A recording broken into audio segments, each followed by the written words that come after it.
Coba lihat saya semuanya. Begitu lihat sinar matahari, apa yang yang terpikirkan oleh Bapak Ibu? Allah sedang berbicara apa? Dengan sinar matahari ini, aku tumbuhkan semua biji-bijian di bumi yang kamu tanam. Dengan sinar matahari ini, aku bakar seluruh bunga agar mengeluarkan bunga-bunga yang indah. Dengan sinar matahari ini, aku hidupkan bunga-bunga berwarna-warni. Tanpa ada sinar ini tidak ada kehidupan, kata Tuhan. Betul? Sedang bicara nggak Allah? Bisa nggak menangkap bahasanya? Kenapa tidak bisa menangkap? Karena tidak punya pengetahuan. Lihat sinar, sinar aja. Sesungguhnya awal agama itu adalah makrifatullah, mengenal Allah. Bagaimana metode mengundang Allah versi Al-Quran? Lihat, ini Quran surat Al-A'raf ayat 55. Bahasa Arabnya gini, Udu'u Rabbakum tadarruan wa khufyatan. Ulangi, Udu'u Rabbakum tadarruan wa khufyatan. Allah bilang, undanglah Tuhanmu dengan penuh rasa hormat dan tersembunyi. Sesungguhnya Allah tidak menyukai orang-orang yang melampaui batas. Siapa yang melampaui batas? Mana batasnya? Yang melampaui batas itu adalah yang suka ngatur-ngatur Allah dengan pikirannya yang tanpa batas. Melampaui batas itu kan artinya sudah dikasih batasnya segini, dia lampaui. Bukan bersyukur terhadap yang ada, terus berangan-angan memikirkan yang tidak ada. Itu yang disebut melampaui batas. Makanya orang yang terus merengek-rengek meminta yang tidak ada, dia akan lupa pada apa yang ada. Nih harus dijelaskan nih melampaui batas, karena kadang nggak ngerti. Melampaui batas berarti ada batas dilampaui. Mana batasnya? Batasnya adalah apa yang terjadi pada dirimu, itulah batasmu. Terima saja. Tapi karena tidak mau menerima yang terjadi saat ini, mulai memikirkan yang tidak terjadi, yang angan-angan pikirannya, itu namanya melampaui batas. Ayo lihat saya semuanya. Jadi mengundang Allah dengan cara dua. Satu, ini Quran nih, Udu'u Rabbakum tadarruan. Satu, harus penuh rasa hormat, tadarru. Tahu penuh rasa hormat.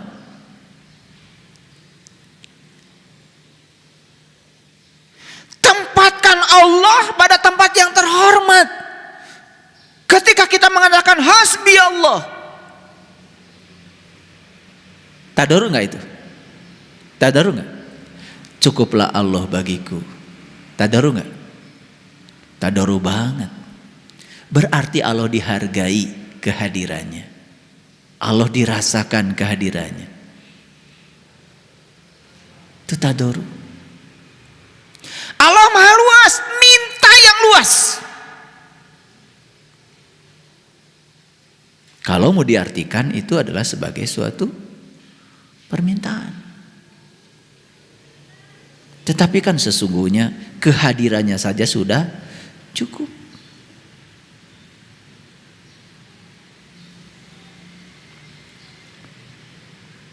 Yang kedua, tersembunyi. Tersembunyi berarti di mana? Tersembunyi. Jadi kalau gitu doa itu perlu keras-keras, perlu ada suaranya. Tersembunyi saja. Tadarru wa khufyatan. Penuh rasa hormat dan tersembunyi. Itu cara mengundang Allah. Ada nggak di sini diajarkan berdoa kepada Allah itu ya Allah, ya Allah, gitu?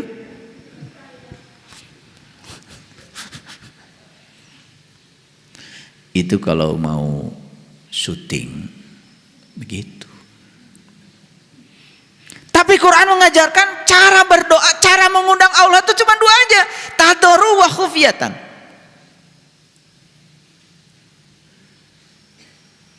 Semoga semua makhluk hidup berbahagia. Tadarruk? Tadarruk? Semoga keluarga saya bahagia. Tetangga yang lain biarin aja. Tadarruk nggak itu? Tadarruk nggak itu? Dia menempatkan Allah di tempat yang sempit. Dan Allah itu dikerangkeng oleh pikiran kamu sendiri. Biarlah keluarga saya yang bahagia, yang lain gak usah.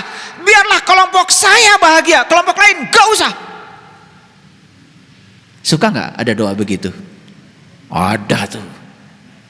Semoga kelompok saya diampuni segala dosanya, kelompok lain gak usah.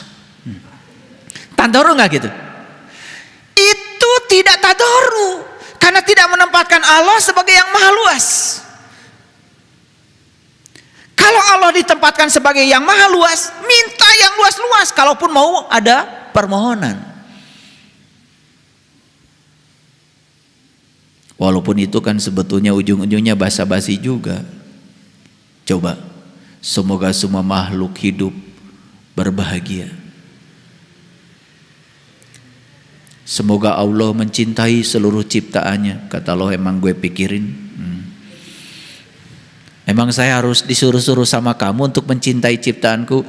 Cintaku tanpa batas untuk seluruh makhlukku. Betul nggak? Tapi kalau semoga semua makhluk hidup berbahagia, itu masih ada nilai. Karena bahagia itu pilihan.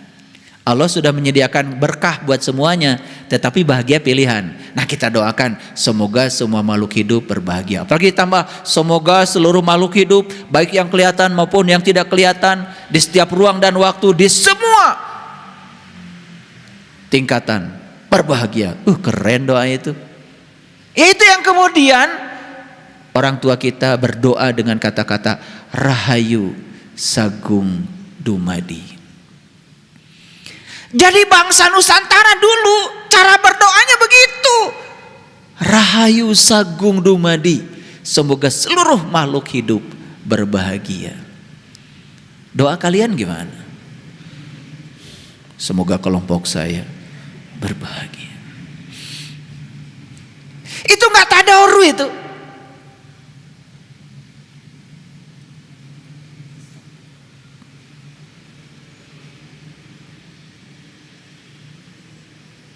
Oke, yang kedua, perhatikan saya. Quran surat Al-A'raf ayat 180. Ini kata-katanya sangat luar biasa. Walillahil asmaul husna fad'uhu biha. Nah, ada juga fad'uhu. Walillahil asmaul husna terjemahnya, dan dialah zat yang maha baik. Maaf kalau berbeda. Karena saya mengartikan asma itu bukan nama. Bukan sebutan. Asma itu adalah zat. Karena diterjemahkan menjadi nam. Nam itu bahasa Urdu. Nam itu artinya zat. Bahasa Arabnya adalah ajrun. Jadi bagi saya, walillahil asmaul husna artinya dan Allah zat yang maha baik. Betul Allah maha baik? Luar biasa ya Allah. Betul nggak? Seburuk apapun kita, tetap saja kita bisa bernafas, bisa melangkah, bisa memegang, bisa melihat. Wah, luar biasa. Ya, kagores lagi nyiksik bawang di dapur, langsung Allah bertindak. Seluruh sel-selnya diperintahkan untuk menyusun diri. 2-3 hari garing. Masa tidak terasa kehadiran Allah di situ? Ya, iya. Dicocok rengit, digaro, burem. 2-3 hari itu ayat. Luar biasa ya, cinta kasih Allah. Luar biasa. Yang gitu aja kadang-kadang banyak lupanya ya. Kemarin bentol, sekarang nggak ada. Nggak ingat tuh sama Allah. Ingat tarason we.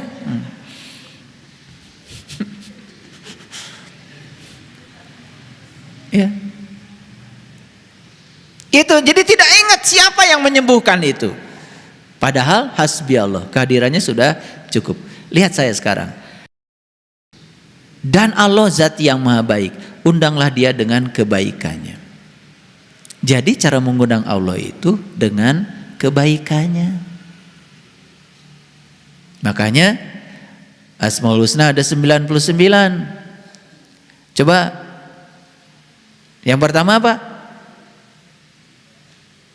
Ar-Rahman, Ar-Rahim, Al-Malik, Al-Qudus, As-Salam, Al-Mu'min, Al-Muhaimin, Al-Aziz, Al-Jabbar. Terus puncaknya apa? As-Sabur.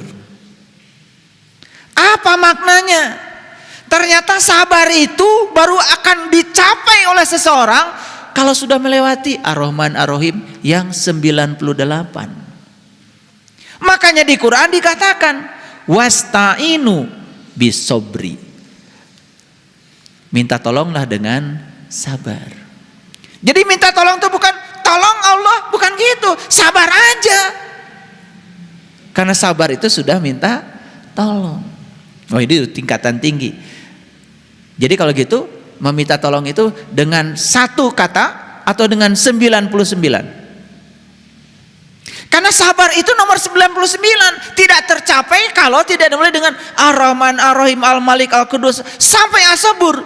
Makanya Quran memerintahkan minta tolonglah kepada Allah dengan sabar.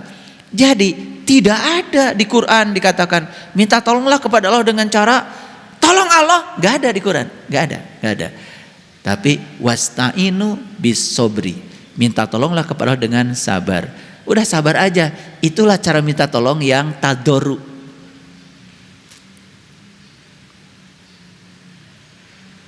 Suka minta nggak kepada Allah? Ya Allah, jadikan saya orang sabar. Suka? Nggak ada di Quran.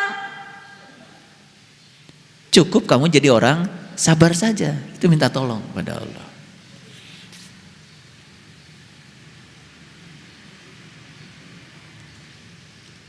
Makanya begitu kita minta dijadikan orang sabar, langsung dikirim orang-orang yang tidak sabar. Itulah pertolongan Allah. Dan kalian selama ini salah ngaji. Allah tuh dianggap Doraemon. Ketika minta kantong ajaib, datang kantongnya, gitu. Allah itu bekerja by proses. Ketika minta sabar, dihadirkan yang tidak sabar. Ketika minta jadi orang baik, dihadirkan orang-orang yang tidak baik. Ketika ya Allah tumbuhkan cinta kasihku padaku, dihadirkan orang-orang yang membenci kita.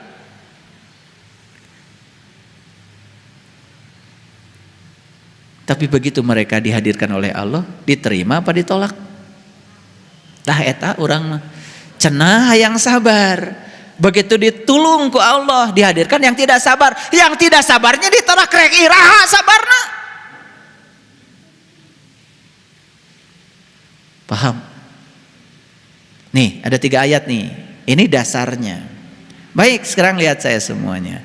Jadi, mengundang Allah itu satu harus dengan tadoru wa khufyatan. Yang kedua tersembunyi. Yang kedua, tadoru itu artinya undang Allah dengan sifat-sifat Allah. Allah Maha Luas, undanglah dia dengan keluasanmu. Jadilah orang yang luas, jangan jadi orang yang sempit.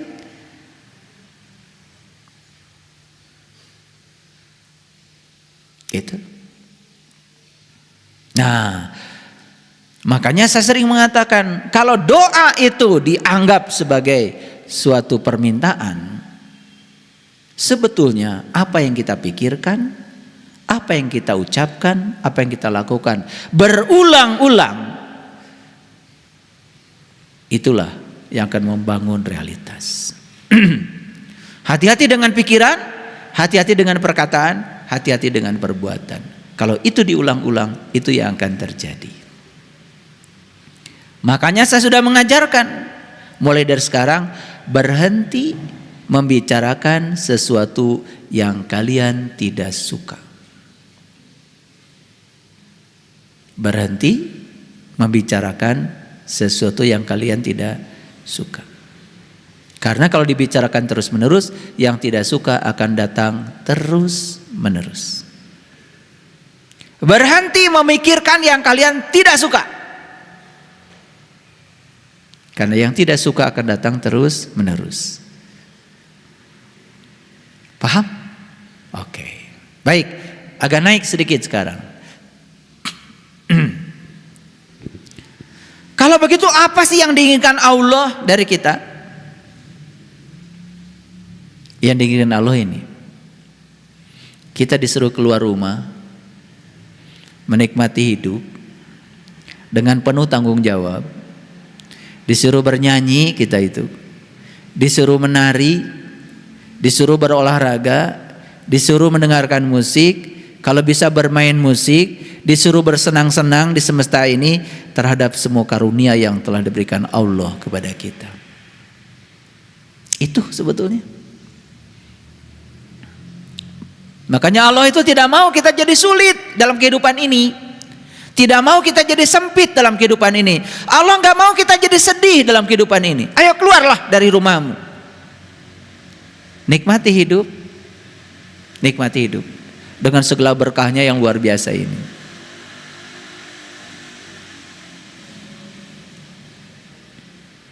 Ya. Jadi aneh ya, belajar agama malah jadi semakin banyak kesedihan. Bahkan Allah itu bukan sesuatu yang menyenangkan. Allah itu seakan-akan sosok yang menakutkan. Betul?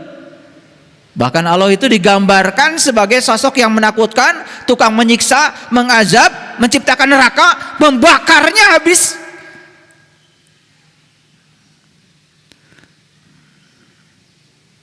Di mana kita mau meletakkan Tuhan yang Maha Pengasih, Maha Penyayang kalau begitu? Aneh-aneh aja. Maka lihat, mohon maaf, manusia berlomba-lomba membuat bangunan dan menyebutnya itu rumah Tuhan. Makanya saya bilang tadi, ya, mungkinkah Tuhan dirumahkan oleh manusia? Kan jawabannya tidak mungkin, betul nggak? Iya, rumah Tuhan itu ubluk ablak, dan rumah Tuhan itu adalah semesta raya ini sendiri.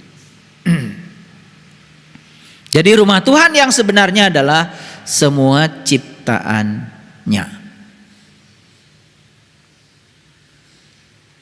Aneh ya sekarang, ada rumah Tuhan yang dibikin manusia semua senang ke sana. Tapi rumah Tuhan yang ciptakan Tuhan gak pernah dikunjungi.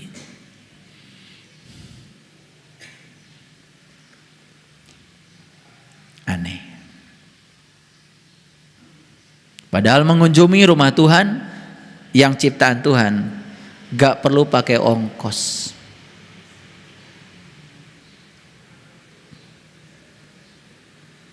Betul? Oke.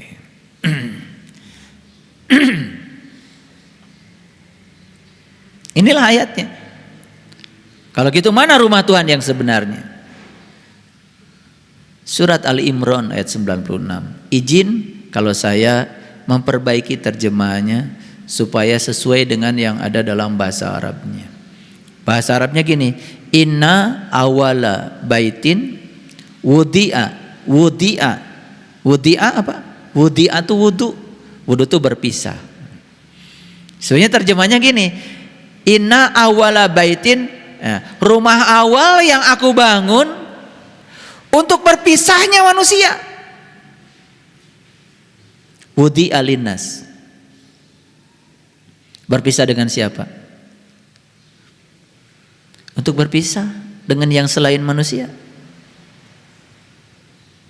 Untuk berpisah dengan yang selain Allah, maksud saya. Coba lihat saya semua.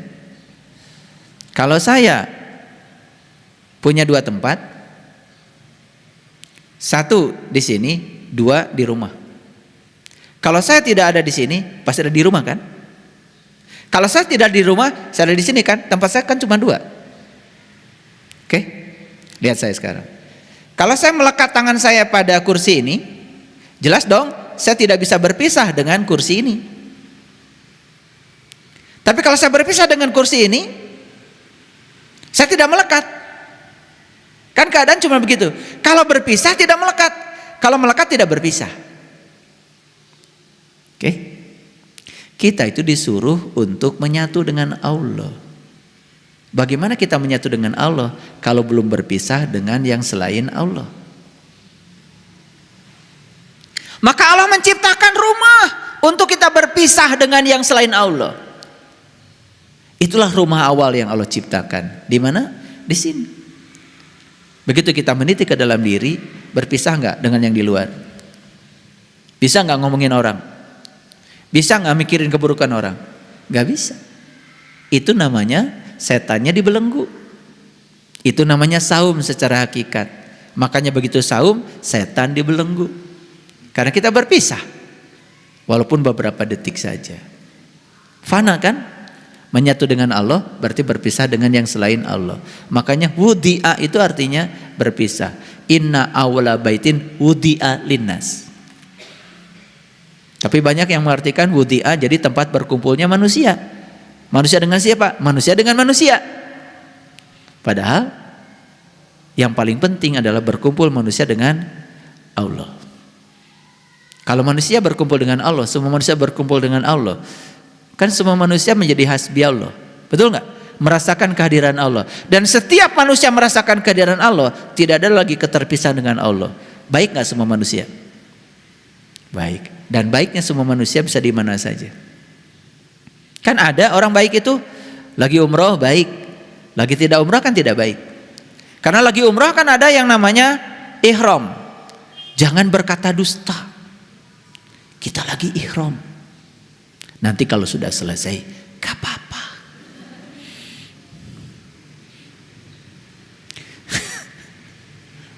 Jangan menutup kepala. Kita lagi ihram, dam. Kan gitu. Ada tuh kalau haji dan umroh, pembimbing yang senangnya main dam. Dam-daman. Dikit-dikit dam, dikit-dikit dam. Cari kesalahan jamaah supaya kena dam. Mintanya kambing, satu kali kesalahan. Bangkrut habis haji. Karena dam-daman terus, dikit-dikit dam. Iya, di bis ketiduran. Namanya orang ketiduran kan perjalanan dari Madinah ke Mekah 6 jam. Ya tidur. Begitu tidur nggak kerasa itu. Kain ihram udah nyampe di sini karena AC kuat. Coba orang lagi tidur kan sare. Gak ingat kan? Iya, AC kenceng. Satu-satunya di tubuh kain ihram. Ya nges, tutupkan kaluhur. Kapanggih tah ku si pembimbing dam. Hiji kambing. Rewas atuh. Rewasna teh lain eta, kambing hiji.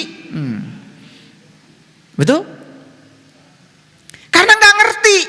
Yang dikasih dam nggak ngerti, yang ngasih dam dia nggak ngerti. Padahal yang dimaksud itu jangan ditutup pandangan kolbumu dengan Tuhan, bukan ditutup kepala. Jangan ditutup penglihatan kalbu kepada Tuhan ketika kalian sedang ihram. Itu maknanya. Jangan ada hijab antara dirimu dengan Allah. Kamu harus kasyaf, harus terbuka. Pandangan kolbumu harus terbuka dengan Tuhan. Iya mah ditutup. Dan anu tos terbuka mah ditutup oh kita naon. Itu hakikatnya, karena nggak ngerti hakikatnya, jadi aja dam lagi. Nyalingit teh beteng, dah biasa naik AC, naik mobil bis AC. Di Mekah mobil itu bagus-bagus AC-nya. Bayangkan orang kampung nyalingit beteng, ingat PPO. Kapanggih tak pembimbing, iya wangi ti mana? Aduh, ya lumayan hiji domba. Dam.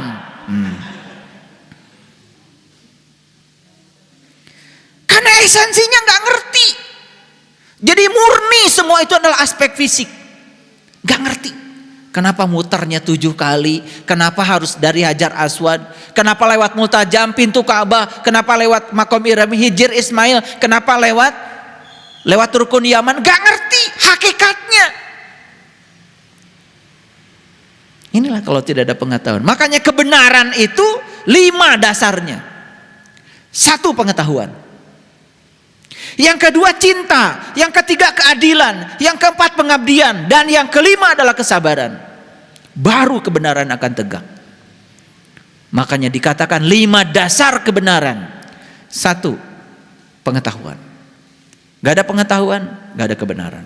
2 cinta. Gak ada cinta, tidak ada kebenaran. 3 keadilan. Tidak ada keadilan, tidak ada kebenaran. Yang keempat, pengabdian. Bohong bilang kebenaran kalau tidak ada pengabdian. Bohong. Kalian yakin dengan ilmu yang diajarkan? Yakin. Cuman yakin, nggak ada pengabdian. Giliran diminta pengabdian, nggak ada kebenaran. Bohong. Banyak yang bohong.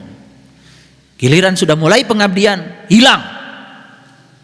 Apalagi kesabaran. 5 dasar kebenaran. Kebenaran itu harus dibangun di atas 5 dasar. Para sahabat,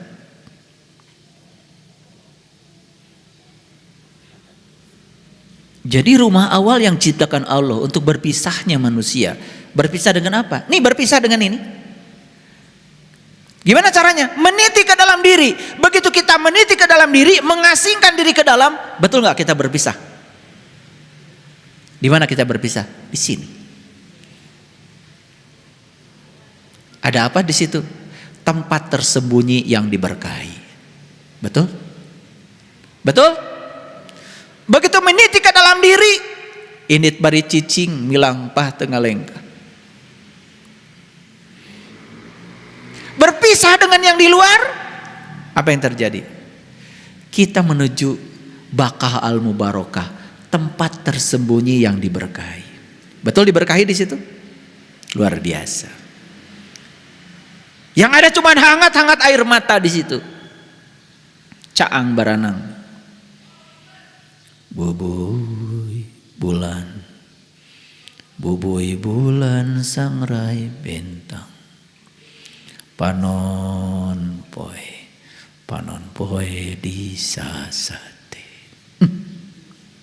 Dipencerong, dipeleng, tuh panon poe di sate. Dipeleng, ditusuk. Tidak bisa berpaling dari apa yang kita lihat. Itulah lagu leluhur kita yang luar biasa. Judulnya Bubuy Bulan. Banyak yang gak ngerti juga lagu itu. Makanya sebelum Bubuy Bulan, lagu yang pertama digubah adalah Manuk Dadali. Mesat ngapung luhur jauh di awang-awang. Memberkeun jangjangna bangun taya karingrang. Yuk beberkeun jangjang. Mesat ngapung luhur jauh di awang-awang. Meberkeun jangjang tamun taya karingrang. Kalau pergi ke awang-awang kan lihat bintang. Betul enggak? Bubuy bulan, bahasanya Sunan Kalijogo mah namanya memanjat pohon blimbing. Lunyu-lunyu penekno, ya sudah, walaupun lunyu, walaupun licin, terus aja dipanjat. Blimbing kan bintang segi 5. Keren. Nyatu jadi ilmunya semua. Nah ini yang disebut dengan Hubble itu. Talinya Tuhan tuh ini, pengetahuan. Kalau pengetahuan kita luas, kita bisa melihat semua tradisi. Tidak berburuk sangka. Dan tidak mengatakan dirinya lebih bagus daripada yang lain. Itulah kekeliruan spiritual yang 7 tadi. Banyak orang yang menyangka dirinya lebih mulia daripada yang lain. Dan menyalahkan orang lain yang berbeda dengan dirinya. Maka dia tidak punya kemampuan menerima dan menghargai perbedaan. Itulah makanya kan ribut terus. Yang ribut tuh yang suka itu, yang tahu dikit. Kalau yang tahu banyak mah enggak, karena pengetahuannya luas. Betul enggak? Iya. Yang suka manjat gunung mah enggak. Melihat pemandangan dari gunung kan luar biasa, luas, tanpa batas. Nah, ada apa sih di dalam? Lihat saya semua. Di tempat tersembunyi yang diberkahi itu ada apa? Ada petunjuk. Hudal linas. Hudal lil alamin, ada petunjuk bagi seluruh semesta. Ada apa lagi di dalamnya? 1, ada tanda yang terang benderang. 2, ada makom Ibrahim, level Ibrahim, tingkatan Ibrahim. Barang siapa yang masuk rajin ke Bakah al-Mubarakah, amanlah dia. Wa man dakhalahu kana aminan. Walillahi 'alan nas hijjul bait. Dan Allah mewajibkan untuk setiap manusia agar berkunjung ke rumah itu. Ke rumah mana? Rumah awal yang Allah ciptakan untuk berpisahnya manusia. Wa ilaihi sabila, man istata'a ilaihi sabila, bagi mereka yang tahu jalannya, yang tahu caranya. Yang tidak tahu jalannya, tidak tahu caranya, jangan coba-coba.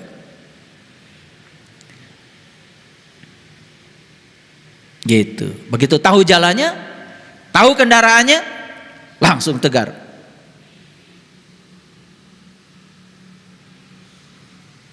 Subhanalladzi sakhkhara hada wa ma kunna lahu muqrinin wa inna ila rabbina lamunqalibun. Tuh, doa naik kendaraan. Kendaraannya mana? Nih kendaraannya. Gitu. Kalau naik kendaraan, naik angkot.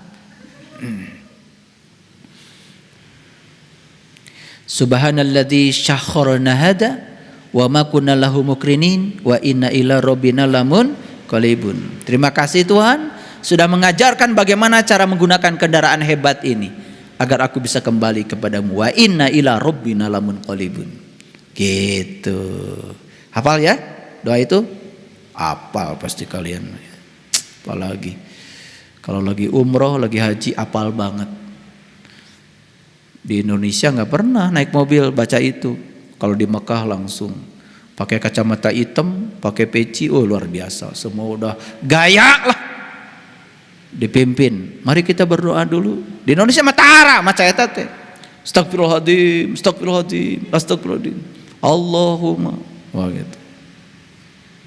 Allahumma, oh semua ya kompak.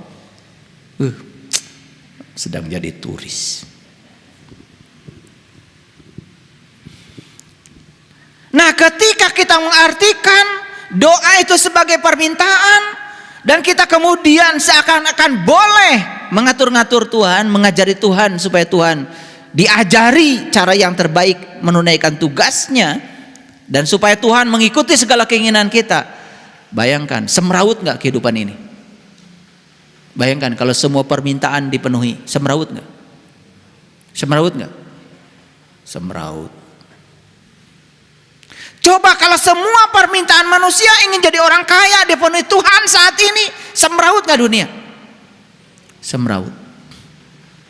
Susah kita. Mau nembok sendiri, ngelas sorangan, genteng bocor sorangan. Betul? Sahadat dititah ada benghar sararea. Betul? Coba kalau semua manusia minta sehat saat ini dan dikabulkan, semrawut nggak dunia? Semrawut. Negering, sehat kabeh. Karunya tuh, panti pijat, nu datang. Rumah sakit bangkrut kabeh. Betul nggak? Sebaliknya kalau semua manusia minta sakit, tambah parah lagi, gering kabeh. Sanu rek ngarawat. Betul nggak? Saya tanya kalian, pintar nggak? Kalau manusia minta sabar sama Allah dan kemudian sabar semua, semrawut nggak semesta ini? Semrawut. Jangan dikira kalau semua sabar, semrawut, macet kabeh jalan. Udah sabar teh, cari cing, mangga hati payun, mangga hati payun. Makanya Allah bilang, seandainya aku mau, aku jadikan semua jadi orang beriman. Seandainya aku mau. Tapi Allah tidak melakukannya. Jadi kita ini mohon maaf yang dakwah, kemudian ingin semua pengikutnya beriman semua, udah melanggar. Dan tidak semua manusia jadi orang beriman. Dan kalau Allah mau dijadikan semua beriman, selesai. Tapi jadi semrawut kalau semua beriman. Awas, jangan dikira loh semua beriman tuh jadi semrawut. Apa kalau semua orang baik itu tidak semrawut? Semrawut. Datu ayat tuh, jalmi saya, mun teu saya mah. Betul nggak? Jadi inilah sebetulnya semesta yang sebenarnya, yang oleh kita ditolak. Inilah kenyataan hidup yang sebenarnya. Ayo kita terima. Terima semua orang apa adanya. Yang bodoh terima dengan kebodohannya, yang pintar terima dengan kepintarannya, yang sadar terima kesadarannya, yang belum sadar terima dengan ketidaksadarannya. Kan sederhana, tugas kita cuman nerima saja semua orang apa adanya. Sempurna. Sempurna semesta ini bukan semua jadi orang beriman, nggak mungkin, dan Allah pun tidak melakukannya. Supaya ada pencerahan. Makanya yang pertama, berhenti menyalahkan Allah atas kehidupan kita yang beranak. Buah-buahnya doa abdi teh dikabul ku Allah. Nah Allah tarik abdi mah tengah dangu. Tuh. Betul? Padahal kita merasakan kehadirannya saja tidak. Lihat saya semuanya. Bapak Ibu, jangan percaya sama orang yang mengajarkan seakan-akan Allah itu membatasi rezeki kita, menentukan nasib kita, datos ditentoskeun ku Allah cenah abdi mah bagian kieu jadi jelema sangsara ti dituna. Jadi aja tidak ada keinginan untuk berubah. Padahal Allah menyediakan kebahagiaan yang sama, menyediakan rezeki yang sama buat semua orang, sama banyaknya. Kenapa beda? Kita yang ngambilnya berbeda, metodenya berbeda, caranya berbeda, kahayangna beda, semangatnya beda. Batur mah hudang kene urang geus sare.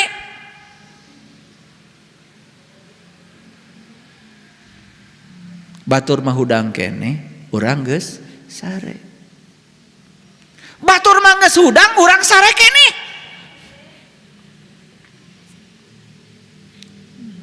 Rek teu beda kumaha tuh.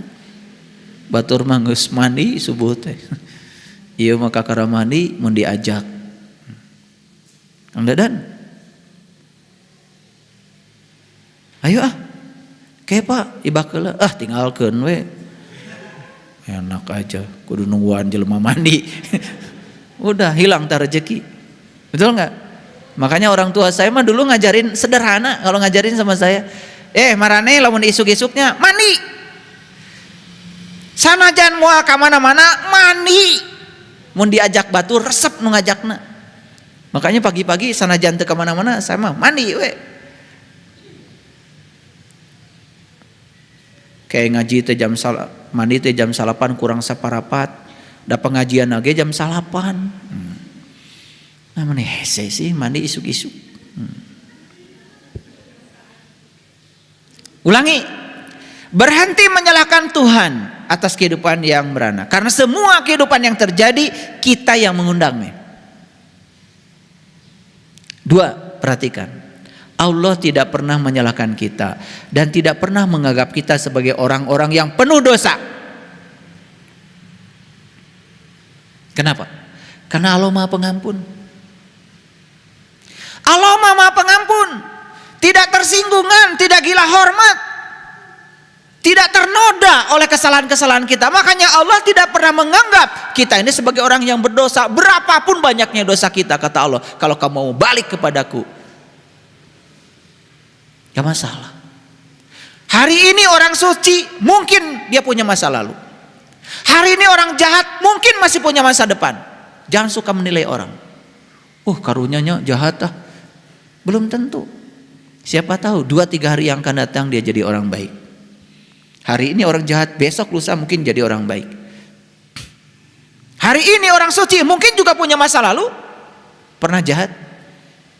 Tenang aja, semua berevolusi kok. Yang ketiga, Tuhan Allah tidak pernah menganggap kita sebagai orang jahat. Gak pernah, sejahat apapun. Kata-kata jahat itu buatan kita kepada sesama kita. Allah tidak pernah bilang begitu. Allah pun tidak pernah menghukum kita kok. Allah cuma mengingatkan kita supaya kita tambah baik. Bahwa diciptakan alam semesta dengan hukum sebab akibat. Begitu kamu mencuri, Allah tidak menganggap kita jahat kok. Allah hanya mengajarkan, ini loh kalau kamu mencuri, kamu ditangkap polisi, dipermalukan orang, masuk penjara. Itu pelajaran yang harus kamu dapat dari mencuri. Apakah jahat? Tidak. Kita yang bilang dia jahat. Allah tidak pernah bilang jahat. Pernah gak Allah bilang jahat sama kita? Ada suaranya gitu, kamu jahat.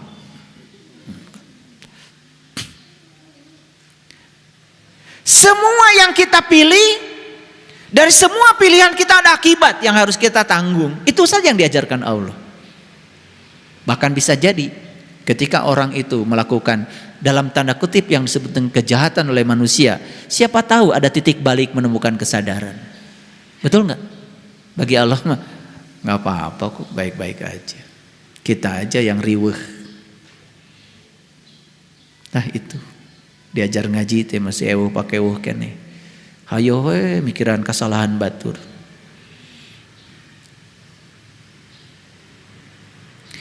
Tuhan hanya menyuruh kita peduli kepada sesama. Dengarkan kata-kata saya. Makanya memuja Tuhan yang paling tinggi adalah peduli kepada sesama.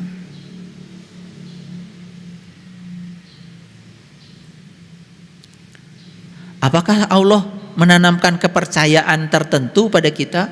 Harus percaya ini, harus percaya itu? Tidak. Dan yang menanamkan kepercayaan manusia. Kudu percaya ke dia, kudu percaya ke dia. Kan manusia, dah Allah mah tidak sibuk. Rek percaya, rek ente, aku mah maneh we cek Allah. Cuman ada tanggungan. Betul nggak? Ada tanggungan. Ada pilihan. Mau percaya, tidak percaya, ya terserah. Allah tidak pernah memaksa. Maka di Quran ada katakan la ikraha fiddin. Kan tidak ada paksaan dalam agama. Sugan kudu percaya, lamun kudu percaya paksaan. Paham? Nah karena tidak ada paksaan, coba apa yang kita percaya itu harus bukti. Lamun teu aya buktina kudu percaya, paksaan.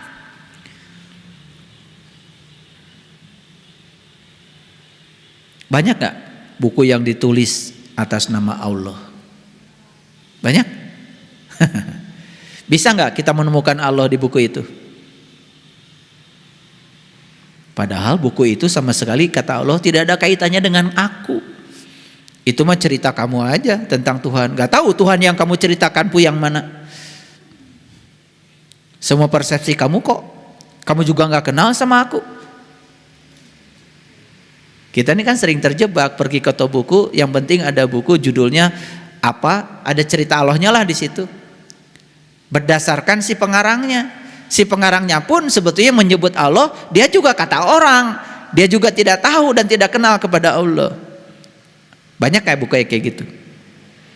Nah, kalau kita orang awam lihat buku itu, seakan-akan buku itu cerita tentang Allah. Padahal kata Allah, gak ada kaitan dengan aku. Karena semua yang digambarkan di situ tidak ada kaitannya dengan Allah. Misalkan di buku itu diceritakan, cing saha, barang siapa yang baik sama Allah, maka Allah akan berikan pahala. Barang siapa yang durhaka sama Allah, Allah akan siksa. Kata Allah, gak ada kaitan dengan aku. Aku mah gak kayak gitu. Eta mah cek maneh we nulis buku. Aku mah Tuhan yang Maha Cinta. Aku mencintai kalian semua. Agar kalian kembali kepadaku saat kamu melakukan keburukan, kamu belajar menanggung dari pilihanmu. Kan gitu? Agar kembali kepadaku ketika kamu melakukan kebaikan, kamu juga merasakan dampak dari kebaikan yang kamu lakukan. Semua hukum sebab akibat kamu rasakan sendiri. Keren gak? Keren. Gitu, ngaji mah.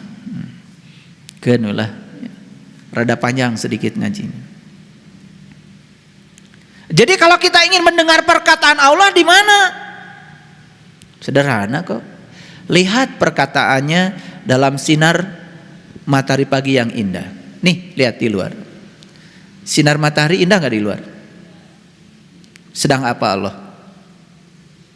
Sedang berbicara kepada kita lewat sinar matahari yang indah. Bisa menangkap pembicaraannya. Coba lihat saya semuanya. Begitu lihat sinar matahari, apa yang terbaik, yang terpikirkan oleh Bapak Ibu? Allah sedang berbicara apa? Dengan sinar matahari ini, aku tumbuhkan semua biji-bijian di bumi yang kamu tanam. Dengan sinar matahari ini, aku bakar seluruh bunga agar mengeluarkan bunga-bunga yang indah. Dengan sinar matahari ini aku hidupkan bunga-bunga berwarna-warni Tanpa ada sinar ini tidak ada kehidupan, kata Tuhan. Betul? Sedang bicara nggak Allah? Bisa nggak menangkap bahasanya? Kenapa tidak bisa menangkap? Karena tidak punya pengetahuan. Lihat sinar, sinar aja. Lihatlah perkataannya dalam sebagai bentangan alam yang tanpa batas. Coba malam-malam tengadahkan kepala kita ke ruang kosong tanpa batas, dan kita tidak bisa melihat batas-batasnya sama sekali. Di situ kita mengatakan Allahu Akbar. Ruang tanpa batas ini sedang bicara kepada kita. Bicara apa? Bicara apa? Bicara bahwa aku tanpa batas, aku maha luas. Perlu bahasa tertentu gitu untuk bicara dengan Tuhan? Tidak. Lihatlah perkataannya dalam hembusan angin yang sejuk. Coba. Lagi diam seperti ini, sir, angin sejuk. Bisa menangkap perkataan Allah di situ? Bisa? Apa kata Allah? Kenapa ada angin? Kenapa ada angin? Apa sih angin itu? Angin adalah udara yang bergerak. Kenapa udara bisa bergerak? Udara bisa bergerak karena perbedaan tekanan udara. Udara bergerak dari yang tekanan tinggi ke tekanan rendah. Kenapa di bumi ini ada tempat tekanan udaranya tinggi, tekanan udaranya rendah? Kenapa? Oh, karena matahari menyinari tanah, menyinari laut. Tanah disinari, lambat menerima panas, lambat melepaskan panas. Air cepat menerima panas, cepat melepaskan panas. Sinar mataharinya sama satu, tapi menyinari tanah dengan air, sifatnya jadi berbeda. Terjadi perbedaan suhu. Perbedaan suhu menimbulkan perbedaan tekanan. Terus ngomong kita, Allah sedang bicara kepada kita.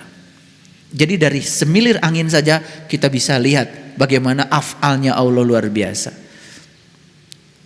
Kalau tidak ada matahari, tidak ada yang namanya angin. Karena untuk adanya angin harus ada udara yang bergerak. Udara yang bergerak karena ada matahari. Pengetahuan bukan? Kita menemukan kebenaran di situ karena kita punya pengetahuan. Kalau enggak, ya sudah. Aneh aja. Nunggu malam Lailatul Qadar, nunggu angin berdiam katanya. Kumaha? Angin sendiri udara yang bergerak. Angin di mana yang diam? Di alam semesta tidak akan pernah ada angin yang diam. Angin sendiri artinya udara yang bergerak. Makanya ada angin darat, angin laut. Lihat nelayan. Mereka pergi siang hari, malam hari. Penting. Kenapa? Karena malam udara bergerak dari darat ke laut. Siang nelayan balik. Karena siang udara bergerak dari laut ke darat. Gimana itu udara bisa bolak-balik? Itu yang disebut dengan peristiwa konveksi. Jadi udara tuh berputar ke atas tuh ke bawah. Bukan bolak-balik di sini, bukan garis, ke atas. Kenapa bisa ke atas? Karena ada perbedaan tekanan atmosfer. Lebih jauh lagi kalau saya kuliah ini gak selesai sampai sore. Hanya cerita angin saja. Nah itulah ketika angin menerpa aja kita bisa berbicara dengan Allah. Lihat perkataannya dalam hembusan angin yang sejuk. Lihat perkataannya dalam keindahan keheningan yang damai. Dengarkan perkataannya dalam gemericik daun. Dengarkan perkataannya dalam gemericik air yang mendamaikan. Air di rumah saya gemericik terus. Saya senang dengar itu. Karena saya mendengar perkataan dia. Kenapa kok air bisa berbunyi? Coba, pernah berpikir? Tuh, kalian nggak pernah mikir. Nah, air itu bisa disada. Kenapa bisa berbunyi? Ketika air mengalir, sebetulnya air itu punya lapisan-lapisan. Satu lapisan dengan lapisan lain bergesekan. Karena akibat bergesekan satu lapisan dengan lapisan yang lain, timbullah bunyi itu. Itu yang disebut dengan viskositas. Belajar sains enggak, belajar agama enggak. Besok-besok sudah jadi penceramah, merasa paling benar sendiri. Mulai ya menawar-nawarkan surga, menakut-nakuti neraka kemana-mana. Lucu, dia sendiri belum pernah masuk ke surga nawarin ke orang.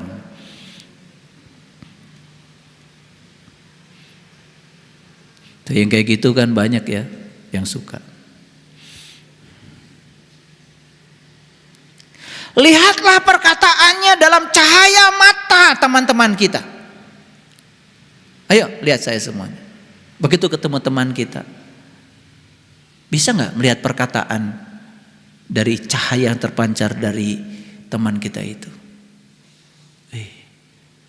Saya menangkap kesedihan dari teman kita ini. Jangan-jangan nggak punya ongkos, nggak usah ditanya. Boga duit tuh, rek mere nanya heula, rek mere mah merewe. Begitu ketemu berkaca-kaca, cahaya tuh datang dari matanya. Ada bahasa itu. Bahasa sih, itu bahasa Allah. Cek Allah teh tulungan sih ya karunya. Bisa nggak menangkap bahasa Tuhan dari pandangan orang-orang yang bertemu dengan kita? Itulah. Semuanya menjadi tidak tertangkap. Sibuk mencari Tuhan yang gaib, yang nyata kita abaikan. Padahal Allah udah bilang, Inna rabbaka ahata binas. Sesungguhnya Tuhanmu meliputi segala manusia. Tuhan ada di sini, di sini, di sini, di sini. Dia berbicara. Masa tidak bisa menangkap kesusahan orang ketika ketemu dengan kita? Masa tidak bisa menangkap? Siapa yang sedang berbicara? Bukan dia, Allah. Cuman bilang kata Allah, aku sudah titipkan rezeki kepada kamu. Tolong dong bantu ini.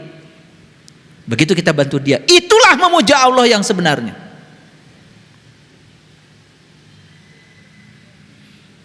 Aneh. Di masjid Allah dipuja, dipuji. Tetapi dengan tetangga nggak akur. Di masjid Allah dipuja, dipuji. Sebangsa setanah air saja selalu saja menebarkan perpecahan. Manusia macam apa yang semacam ini? Tidak punya cinta kasih dalam dirinya. Kalau orang sudah kenal kepada Allah, welas asihnya muncul. Bahkan welas asih tidak lagi dibatasi oleh keyakinan dan agama pada siapapun juga.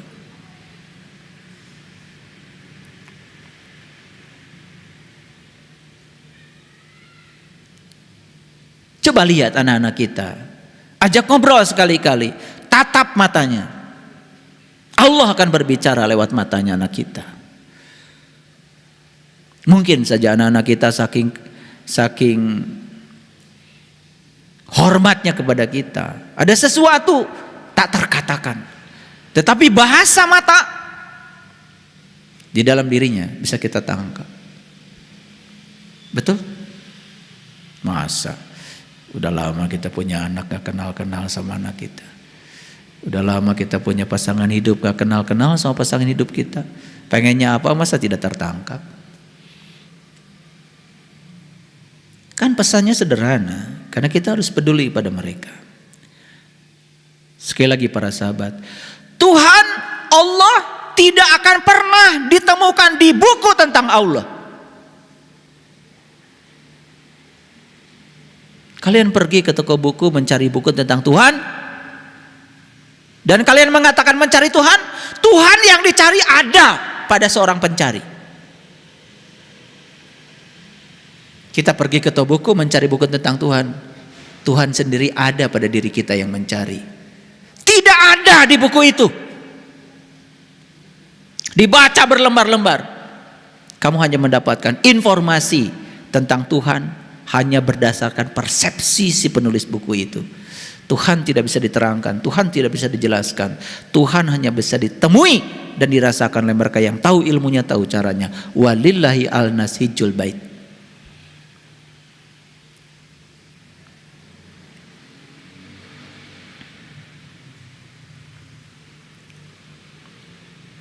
Sekali lagi, jawab pertanyaan saya. Pantaskah kita mengatur-ngatur Tuhan? Ulangi, pantaskah kita mengatur-ngatur Tuhan? Tidak pantas, bukan? Stop mengaturnya. Berserah diri aja kepada Allah. Mengatur-ngatur Tuhan sama saja dengan menganggap seakan-akan Tuhan tidak tahu apa yang harus Tuhan lakukan. Mengatur-ngatur Tuhan sama saja dengan berusaha mengajari Tuhan untuk menunaikan tugasnya sesuai dengan kemauan kita. Berhentilah ketakutan dan menyebarkan rasa takut kepada Tuhan. Karena Tuhan rasa cinta yang murni tanpa batas. Karena Tuhan adalah maha segalanya. Maha segalanya. Tuhan tidak pernah ternoda. Tuhan tidak tersinggungan seperti kalian. Tahu nggak kenapa kalian tersinggungan? Tahu apa tidak? Kenapa? Kenapa? Kenapa kalian tersinggungan? Kenapa? Karena sempit. Gitu aja mesti mikir. Kenapa saya tersinggungan? Karena sempit. Kalau luas nggak akan tersinggungan. Ayo. Kenapa kalau itu tabung gas yang 3 kilo kalau terbakar meledak? Kenapa? Karena sempit. Coba bakar itu yang 3 kilo di lapangan luas. Nggak apa-apa. Nggak ada ledakan. Ledakan terjadi karena ruangnya sempit. Makanya 1 sendok garam masukkan pada 1 gelas air asin. Kenapa? Sempit. 1 sendok garam masukkan pada ember. Berkurang gak asinnya? Kenapa? Luas dikit. 1 sendok garam masukkan ke kolam renang. Berenang, dikocok-kocok sambil berenang. Gak kerasa. Gak kerasa sama sekali. Kenapa? Itu kolam renang baru luas. Tuhan maha luas melampaui kolam renang. Bagaimana Tuhan bisa terasinkan oleh kita? Bagaimana Tuhan bisa terkotori oleh kita? Makanya Tuhan itu tidak akan pernah ya tersinggungan. Kamu durhaka sama aku azab. Tersinggungan dong Tuhan. Mau emang punya Tuhan kayak gitu? Rambutmu keluar 1 lembar, aku bakar kamu di neraka. Wih. Berhenti kalian menyebarkan rasa takut tentang Tuhan yang semacam itu. Kacau balau itu. Apakah Tuhan pernah mengkritik kita? Apakah Tuhan menuduh kita? Apakah Tuhan marah-marah kepada kita? Enggak. Mengkritik pun Tuhan tidak. Biarkan aja. Silahkan, bebas. Semua ada pada kamu. Cuman Tuhan, aku ajarkan kamu untuk bertanggung jawab pada semua pilihanmu. Gak pernah dikritik kita. Karena yang mengkritik itu kan biasanya yang merasa dirinya paling benar. Dan hebatnya Tuhan yang maha benar tidak pernah mengatakan dirinya paling benar. Itu Tuhan begitu. Cuman Tuhan bilang, berhentilah melakukan kesalahan dan menganiaya makhluk lain. Dan setelah menganiaya makhluk lain, kau minta ampun kepadaku. Besok menganiaya lagi, datang lagi minta ampun. Berhenti kayak gitu kata Tuhan. Tuhan cuma mau begitu aja. Kalian habis nyakitin tetangga, Tuhan minta ampun tadi nyakitin tetangga. Besok gitu lagi.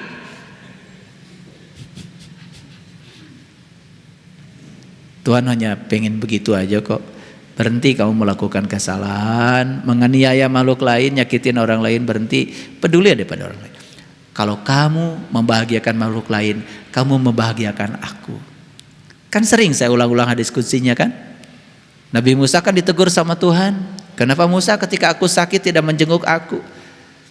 Kata Musa, bagaimana kau bisa sakit Tuhan? Tetanggamu yang sakit. Kalau tetanggamu yang sakit dijenguk sama kamu, kamu menjenguk tetangga yang sakit, kamu menjenguk aku. Itulah cara memuja Tuhan yang keren. Saya mau nanya, kita ini selama ini memuja Tuhan di kehidupan atau di masjid? Di kehidupan apa di masjid? Kebanyakan di masjid. Di kehidupan kita merendahkan Tuhan. Dengan cara merendahkan orang-orang lain yang dianggap lebih rendah dari kita. Suka menghina orang lain? Menghina siapa itu? Menghina Tuhan. Suka mengabaikan pertolongan pada orang lain? Jujur, suka kan? Mengabaikan pertolongan kepada Tuhan. Jadi memuja Tuhan yang sebenarnya adalah berbuat baik kepada sesama. Itu yang keren. Ini udah aplikasi nih, belajar tauhid. Ya. Makanya saya hanya ngelihat perilaku kalian ketika menghargai orang lain. Jadi saya akan lihat seberapa tinggi sih tauhid kalian itu, seberapa hebat kalian memperlakukan orang lain. Itu saja yang saya lihat. Kalau tidak ada kepedulian mau cerita, wah saya masuk ke alam cahaya gini gitu, udah nggak saya dengar.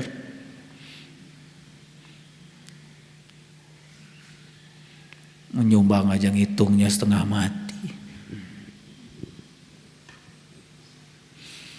Makanya kata Allah dalam Al-Quran, tidak ada dosa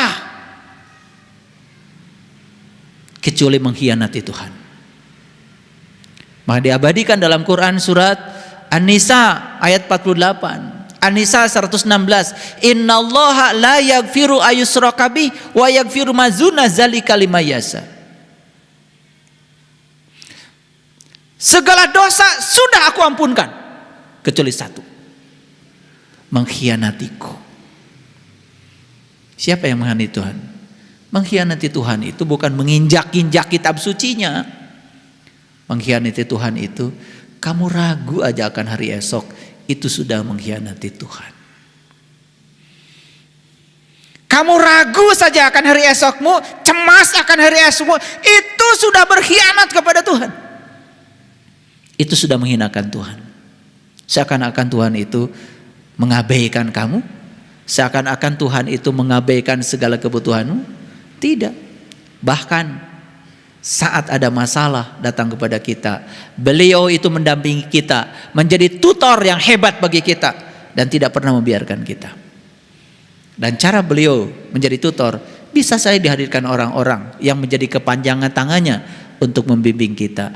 Kan keren.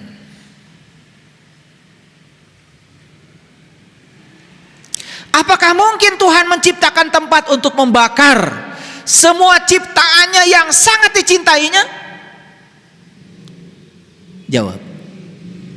Mungkinkah Tuhan menciptakan tempat untuk membakar semua ciptaannya yang sangat dicintainya? Mungkin?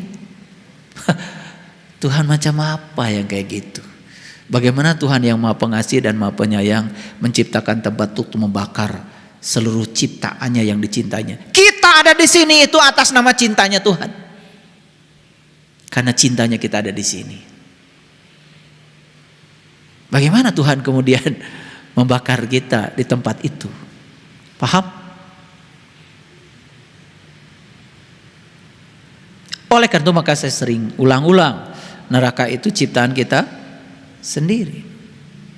Surga juga ciptaan kita sendiri. Jadi apa yang harus kita lakukan saat ini? Perhatikan saya. Satu, Tuhan hanya ingin perhatikan hidupmu. Perhatikan hidupmu. Hidup yang sehat. Hatimu selalu gembira.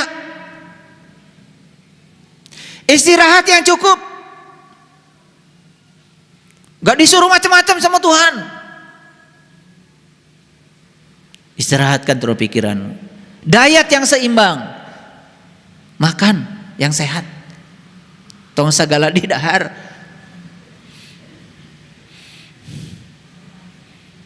Udara yang bersih, hirup udara yang bersih, jaga bumi ini, banyak bertanam. Kendalikan keinginanmu, karena keinginanmu lah sumber penderitaanmu.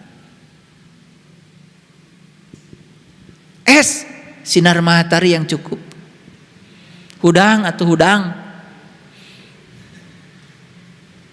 Iya mah bulan puasa. Hudang jam 10. Duh kumaha. Jam 12 kakara hudang geus kitu ngabuburit, killing time. Ngabuburit itu tidak bagus. Berarti ngabuburit itu teu ikhlas. Hayang buru-buru burit itu killing time. Ieu asa pang bener na wae. Urang ngaos yuk. Hitung-hitung ngabuburit. Supaya poho cenah puasana eta teh teu ikhlas. Killing time. Dipapalarkeun ku ngaji. Asa bener. Makanya banyak tuh ajakan di YouTube ya. Ngabuburit. Ngarilu deh.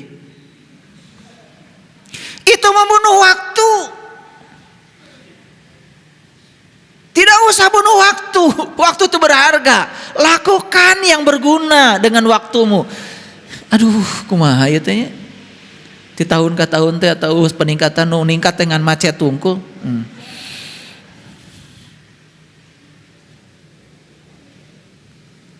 Sinar materi yang cukup, energetik berolahraga.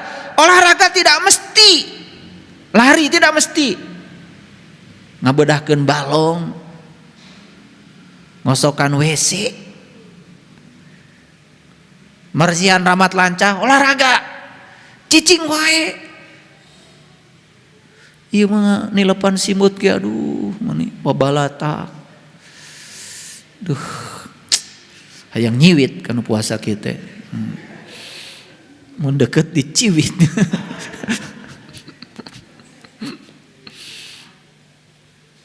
Energetik berolahraga. Hubungan sosial yang bagus, sing loba, batur. Gaul atuh tong cicing wae. Networking aya nama. Bikin jaringan, big data itu. Ya. Keramaian big data teh. Bikin jaringan. Big data teh bikin jaringan. Biar kita banyak. Ada sahabat dokter, ada sahabat pengacara, ada sahabat TNI, ada sahabat Polri. Sok jeung saha ge tong dipilih. Babaturan mah. Perbanyak silaturahim. Satu sahabat bertambah hari ini, satu piring nasi sudah bertambah. Yakin? Kehilangan satu sahabat, leungit lah satu piring nasi. Air putih yang cukup.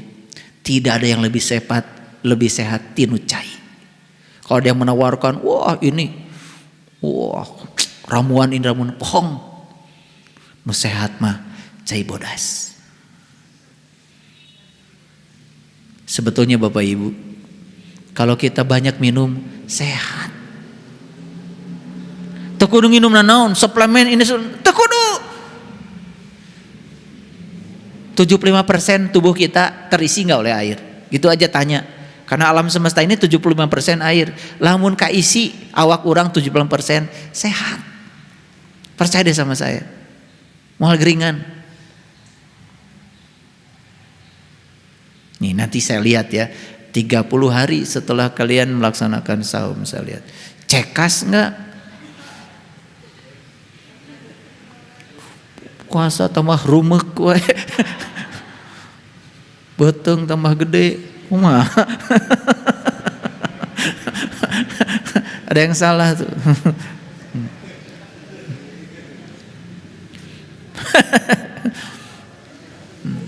Satu, perhatikan saya. Nah, yang terakhir T. Tuhan yang utama. Jadikan Allah the topmost priority. The topmost priority. Apa maksudnya? Jadikan dia sebagai penggerak hidup kita. Kenapa Anda bekerja? Karena saya dipakai Allah menjadi kepanjangan tangannya untuk memerankan peran saya. Karena saya sedang melayani orang-orang yang butuh pertolongan Allah lewat tangan saya. Keren, bismillahnya. Kenapa bekerja? Atau teu damel mah abdi moal gaduh artos. Maka teu boga duit wae saya teh mah. Dan niatnya salah. Yang menggerakkan dia itu rasa takut. Makanya hidupnya penuh dengan ketakutan. Takut kekurangan, takut besok gak makan. Makanya kurang terus. Utang loba, cicilan teu kabayar. Pasea we jeung leasing. Apal saya pengalaman. Pernah gitu saya juga dulu ya. Ya, jangan dikira dulu. Saya tuh pernah begitu juga. Di kesadaran itu saya juga pernah. Gitu. Tapi begitu ke sini, saya ambil mobil. Ya Allah, ini bukan mobil saya, mobil Engkau.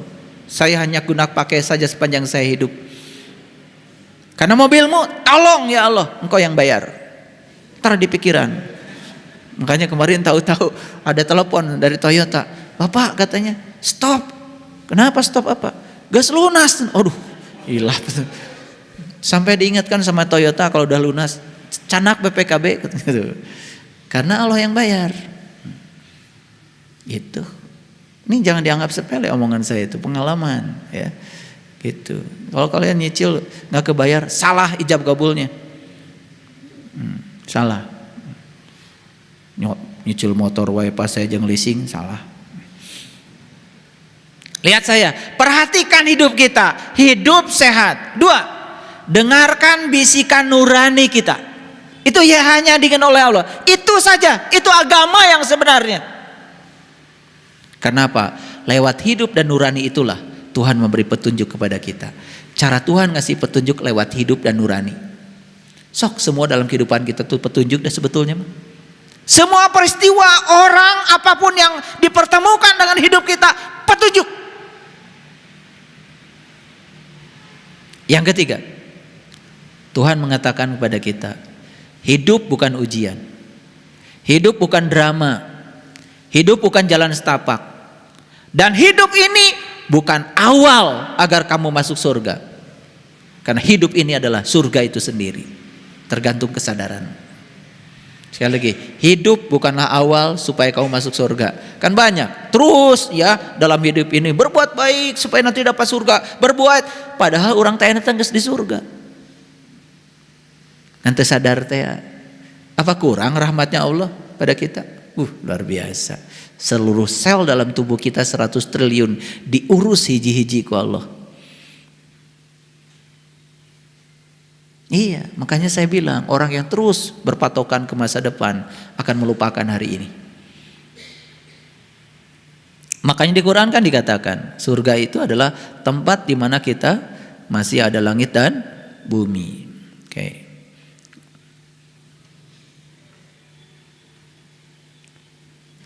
Apa pelajaran dari Allah untuk kita? Perhatikan. Hiduplah seakan-akan tidak ada kehidupan setelah kematian, agar kita lebih menghargai dan berhati-hati terhadap hidup yang kita jalani sekarang. Mohon maaf, kenapa di Islam hampir tidak pernah dibicarakan konsep reinkarnasi, walaupun reinkarnasi itu hukum alam. Karena pesan leluhur kita luar biasa, supaya kita waspada dengan kehidupan yang sekarang. Lamun dibeja-beja aya reinkarnasi, bisi maneh teh ngabogaan keyakinan, teu naon dan gege balik deui. Itu hebatnya leluhur kita. Ditutup rapat yang itu enggak pernah dibicarakan. Kalau itu diumbar dibicarakan, bisi. Maneh teh ngabogaan keyakinan. Dan gege bakal menang awak anyar deui. Ya, itu teu naon da aya keneh kesempatan. Bisi. Makanya ditutup rapat itu supaya apa? Supaya kita waspada dengan kehidupan yang sekarang. Mun tiasa mah sing beres lah ayeuna segala utang-utang teh. Mun dicarekan batur tong nyarekan. Sepados lunas gitu. Menyarekan batur mah tuh nu baheula teu lunas nyeun utang anyar. Yang kedua, hidup adalah satu-satunya kesempatan. Sekali lagi, hidup adalah satu-satunya kesempatan. Karena ketika kita hidup, disinilah ada berbagai macam peristiwa. Makanya kesadaran terakhir saat kita mati akan menjadi kesadaran awal saat kita dibangkitkan kembali. Maka nikmatilah hidup ini, berkaryalah, sebarkan rasa cinta, sebarkan rasa sayang. Wujudkan kebaikan dalam hidup ini buat semua orang. Dan pesan saya yang terakhir, kalau kalian berbuat baik, tidak usah berbuat karena pengen ini, pengen itu. Sudah berbuat baik saja. Berhentilah berprasangka kepada Allah. Berhentilah menebak-nebak Allah. Mulai membangun kepercayaan pada diri kita sendiri. Rasakan kehadiran Allah saat kita memeluk pasangan hidup kita. Rasakan kehadiran Allah saat kita menyayangi anak-anak kita, keluarga kita. Rasakan kehadiran Allah saat kita menyayangi hewan, tumbuh-tumbuhan kesayangan kita. Saat kita menyiram tumbuhan, sebetulnya kita merasakan kehadiran Allah. Di rumah saya tidak ada tumbuhan yang mati. Karena saya begitu tengok, dimanapun pohon, gak boleh ada yang merana. Selalu. Saya belum sarapan pagi kalau saya belum ngasih minum sama tanaman-tanaman di rumah saya. Karena saya merasakan Tuhan sedang berbicara di situ. Tolong dong, sudah ada di rumahmu, peduli dong. Bunga dibeli oleh kita, sampai di rumah kita merana.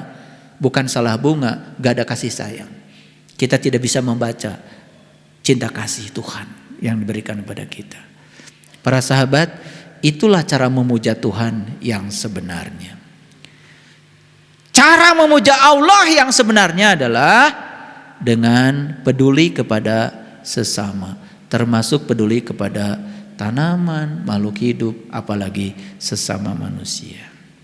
Tuhan tidak gila hormat. Cara bersyukur yang diinginkan Tuhan cuma satu. Satu, peduli kepada sesama. Yang kedua, pedulikan kesehatan kita. Yang ketiga, rawat hubungan dengan sesama dan hubungan terhadap alam semesta. Lihat sahabat-sahabat kita di Baduy, lihat sahabat-sahabat kita di Kampung Naga. Mereka hampir tidak mengenal rumah sakit. Kenapa? Peduli kepada sesama, peduli pada kesehatan, merawat hubungan dengan sesama dan terhadap alam. Lihat mereka, gak pakai sepatu kayak kita, jalan aja kemana-mana, sehat, tidak ada diabetes, tidak ada kolesterol. Bahkan dibiarkan saja batunya buat masuk ke Baduy pedalaman itu, batu-batu tidak dirubah. Karena ketika jalan di batu-batu itu, mereka sudah mendapatkan kesehatan. Semua saraf-saraf kaki itu kan dipijit, keren banget. Jadi sebetulnya ketika kita bersahabat dengan semesta, semesta pun akan bersahabat dengan kita. Itulah cara memuja Tuhan yang diinginkan. Oleh karena itu, mari kita sekarang rubah cara memuja dan memuji Tuhan. Jangan sekedar seremonial di tempat-tempat ibadah, tetapi cara memuja dan cara memujinya adalah dalam kehidupan. Tidak boleh lagi ada orang yang terluka dengan kata-kata kita. Tidak boleh ada orang yang terambil hartanya yang bukan hak kita. Kalau itu yang kita lakukan, insya Allah hidup kita penuh dengan berkah. Terima kasih. Assalamualaikum warahmatullahi wabarakatuh.